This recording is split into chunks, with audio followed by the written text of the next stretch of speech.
Sharjah അന്താരാഷ്ട്ര പുസ്തകമേളയുടെ മറ്റൊരു പരിചിത മുഖമാണ് നമ്മുടെ കൂടെ ഉള്ളത്. മറ്റാരുമല്ല, പ്രിയപ്പെട്ട ഉഷ ചേച്ചിയാണ്. ഉഷേച്ചി, എന്തൊക്കെയുണ്ട് വിശേഷങ്ങൾ? അങ്ങനെ കാത്തിരുന്ന പുസ്തകോത്സവം ഇങ്ങ് എത്തി അല്ലേ? എന്താണ് പുസ്തകോത്സവം ഇങ്ങ് എത്തി? ഇത്തവണ നമ്മുടെ ഷാർജ ഇന്റർനാഷണൽ പുസ്തകോത്സവത്തില് ഉഷേച്ചിയുടെ ഉടലുരിയാട്ടം പ്രസിദ്ധീകരിക്കുന്നുണ്ട്. ഉഷേച്ചി, ഇതിനകത്ത് എന്താണുള്ളത്? എന്താണ് ഇതിനകത്ത് കണ്ടന്റ്? എന്താണ് ഇതിനകത്തെ കണ്ടന്റ് എന്ന് പറയുന്നത്? നമ്മളുടെ മനസ്സിലുള്ളതാണല്ലോ നമ്മുടെ ആശയങ്ങളായിട്ടും തീർച്ചയായും വരുന്നത്. അത് മനസ്സ് പോലെ തന്നെയാണ് നമ്മുടെ ശരീരം. തീർച്ചയായും മനസ്സും ശരീരവും കൂടെ അഭേദ്യമായ ബന്ധമുള്ളത്. അപ്പം മനസ്സിന് എന്ത് വേദനയുണ്ട്, വേദനകളിൽ നിന്നാണ് മിക്കവാറും കവിതകൾ ഉരുത്തിരിയുന്നത്. തീർച്ചയായും അപ്പോൾ അതാണ് അത്. മനസ്സിലുള്ളതുപോലെ തന്നെ ശരീരത്തിന് നൊമ്പരങ്ങളുണ്ട്, വേദനകളുണ്ട്, ആവശ്യങ്ങളുണ്ട്, അങ്ങനെ അവശതകളുണ്ട്, അങ്ങനെ പലതും ശരീരത്തിനുമുണ്ട്.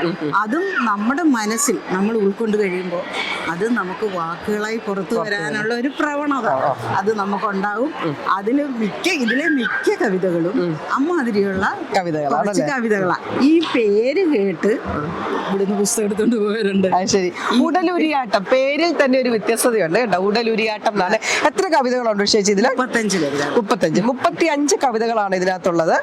കണ്ണാ നീ അറിയുന്നില്ലേ, ദ്രൗപദിയുടെ നീണ്ട മുടി ഇപ്പോഴും അഴിഞ്ഞു തന്നെയാണ്. നീചന്മാരിൽ ഒരുത്തൻ അവളെ വലിച്ചിഴയ്ക്കാൻ പാകത്തിൽ അതിന്മേൽ പിടിച്ചുലച്ചതാണ്. ആജ്ഞാനുവർത്തികൾക്കും മൂടുതാങ്ങികൾക്കും ഇവിടെയോ പഞ്ഞം. ഇതൊക്കെ സമൂഹത്തോടുള്ള ഒരു ചോദ്യമാണെന്ന് എനിക്ക് തോന്നുന്നല്ലോ. തീർച്ചയായും സമൂഹത്തോടുള്ള ഒരുപാട് ചോദ്യങ്ങൾ ഇതിനകത്തുണ്ട്. അപ്പം ഈ ഒരു എത്ര വർഷമായി പുസ്തകോത്സവത്തിൽ ഉഷേച്ചി വരാൻ തുടങ്ങിയിട്ട്? 2016 മുതൽ ഞാൻ ഇവിടെ 2016 മുതൽ ഞാൻ ആക്റ്റീവാണ്. 16 മുതൽ അതിനു മുമ്പ് തന്നെ ഞാൻ പുസ്തകം വാങ്ങാൻ വരുമായിരുന്നു, കാണാൻ വരുമായിരുന്നു. പക്ഷെ 17ലാണ് ആദ്യമായിട്ട് എന്റെ പുസ്തകം.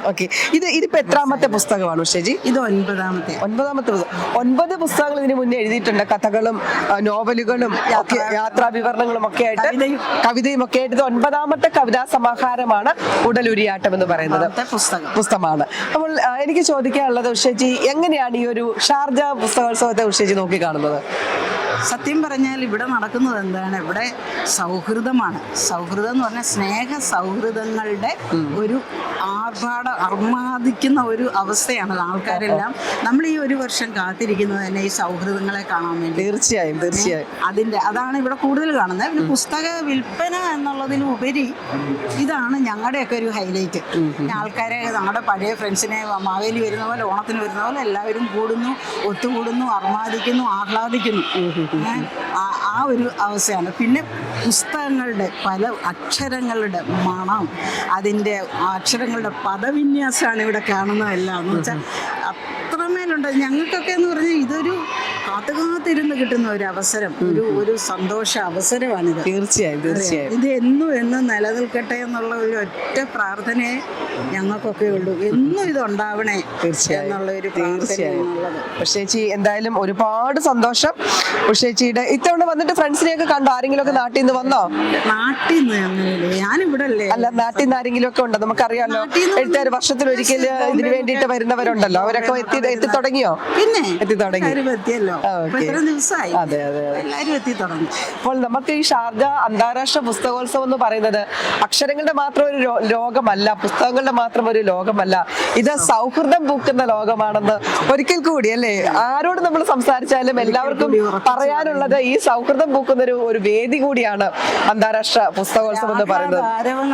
അതെ, ഇവിടെ മൊത്തത്തിലൊരു ആരവമാണ്. പുസ്തകത്തിന്റെ പുതുമണത്തിനൊപ്പം തന്നെ സൗഹൃദങ്ങളുടെ ആ ഒരു നറുമണം കൂടി പരക്കുന്ന ഒരു പ്ലാറ്റ്ഫോമാണ് ഷാർജ അന്താരാഷ്ട്ര പുസ്തകോത്സവം. അപ്പൊ ഉഷേജി, ഒരുപാട് സന്തോഷം. എല്ലാ ഭാവുകങ്ങളും. ഉടലുരിയാട്ടം എന്ന ഈ പുസ്തകം ഒരുപാട് പേരാൽ വായിക്കപ്പെടട്ടെ എന്ന് ആശംസിക്കുകയാണ്. ഇനിയും അനേകം പുസ്തകോത്സവങ്ങളിൽ ഉഷേജി ഇങ്ങനെ പുസ്തകങ്ങളുമായി നിറഞ്ഞു നിൽക്കട്ടെ എന്ന് കൂടി പ്രാർത്ഥിക്കുകയാണ്. Thank you so much. Thank you.